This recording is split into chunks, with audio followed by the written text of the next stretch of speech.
already just yet ልዩነታቸው ምንድነው? alright already ማለት አስቀድሞ እንደ ማለት ነው። ስለዚህ አስቀድሜ ራቴን በልቻለሁ ለማለት ብፈልግ I have already eaten my dinner እላለሁ ማለት ነው።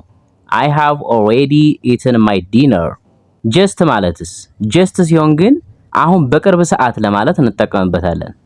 ለምሳሌ አሁን ነው ራቴን የበላሁት ለማለት ብፈልግ I just ate my dinner እላለሁ ማለት ነው። I just ate my dinner የመጨረሻው yet ማለት ደግሞ ገና እንደ ማለት ነው። ገና ለምሳሌ ምሳዬን ገና አልበላሁኝም ለማለት ብፈልግ I haven't eaten my lunch yet I have not eaten my lunch yet እላለሁ ማለት ነው። alright እናንተ በዚች መሰረት ኮሜንት ላይ አስቀድሜ ደውዬላታለሁ፣ አሁን ገና ነው የደወለልኝ፣ ገና አልደወለችም የሚለውን ኮሜንት ላይ ጻፉልኝ። በየቀኑ እንግሊዝኛ ለመማር ፎሎ አድርጉ። ሰላማችሁ ይብዛ።